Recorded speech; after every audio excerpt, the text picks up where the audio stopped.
Friends, ನನ್ನ ಕೈಯಲ್ಲಿ fresh ಬಸಳೆ ಉಂಟು. ಇದರಲ್ಲಿ ನಾನು ತೊಗರಿಬೇಳೆ ಹಾಕಿ ಕೊಂಕಣಿ ಸ್ಟೈಲ್ ಅಲ್ಲಿ ವಾಳಿ ಅಂಬಟ್ಟು ಮಾಡಿ ತೋರಿಸ್ತೇನೆ. ಬಸಳೆಯನ್ನು ಕ್ಲೀನ್ ಮಾಡುವ. ಸೊಪ್ಪು ಮತ್ತೆ ದಂಟನ್ನು ನಾನೀಗ ಚಂದ ಮಾಡಿ ಬೇರೆ ಬೇರೆ ಮಾಡಿ ತೊಳೆದು ತರ್ತೇನೆ. ಬಸಳೆ ಎಲೆ ಮತ್ತು ಬಸಳೆ ದಂಟನ್ನು ತೊಳೆದು ತಂದಿದ್ದೇನೆ. ಈಗ ಬಸಳೆ ಎಲೆಯನ್ನು ತುಂಡು ಮಾಡ್ಲಿಕ್ಕೆ ಉಂಟು ನನಗೆ. ಇದನ್ನು ತುಂಡು ಮಾಡಿ ತೊಗರಿಬೇಳೆ ಒಟ್ಟಿಗೆ ನಾನು ಬೇಯಿಸ್ಲಿಕ್ಕೆ ಹಾಕ್ತೇನೆ.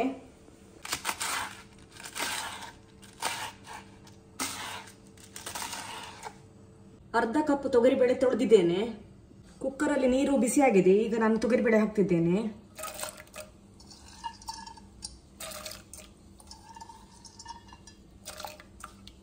ಬಸಳೆ ದಂಟ ಹಾಕುವ.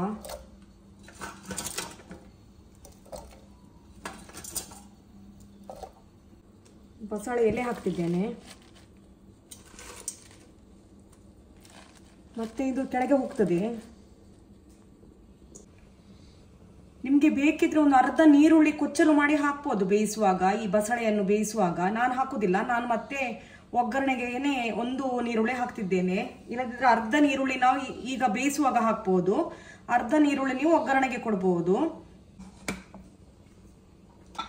5 ವಿಸಿಲ್ ಬರಲಿ. ಮಸಾಲೆಗೆ ಅರ್ಧ ತೆಂಗಿನಕಾಯಿ ತುರಿ, ಒಂದು 8 ಎಣ್ಣೆಯಲ್ಲಿ ಹುರಿದ ಬ್ಯಾಡಗಿ ಮೆಣಸು, ಸಣ್ಣ ತುಂಡು ಹುಳಿ. ಈಗ ನಾನು ನೀರು ಹಾಕಿ ಗ್ರೈಂಡ್ ಮಾಡಿ ತರ್ತೇನೆ. ನೋಡುವ, ಒಳ್ಳೆ ಬೆಂದಿದೆ ಬಸಳೆ ಎಲ್ಲ.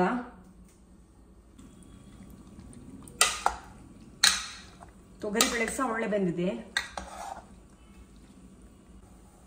ಉಪ್ಪು ಹಾಕುವ. ಮಿಕ್ಸ್ ಮಾಡುವ ಒಮ್ಮೆ.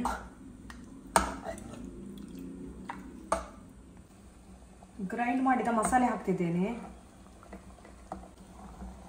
ಮಿಕ್ಸ್ ಮಾಡುವ. ಇನ್ನು ಒಂದು 10 ನಿಮಿಷ ಕುದಿಬೇಕು ಇದು.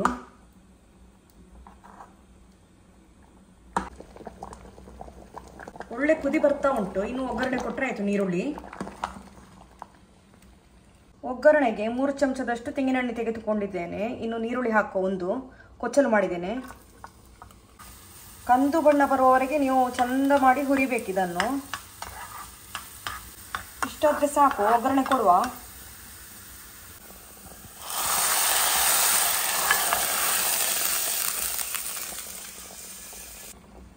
ನಮ್ಮ ಬಸಳೆದು ಪದಾರ್ಥ ರೆಡಿ ಆಯಿತು. ಇದಕ್ಕೆ ನಾವು ಕೊಂಕಣಿಯಲ್ಲಿ ವಾಳಿ ಅಂಬಟ್ಟು ಅಂತ ಹೇಳ್ತೇವೆ.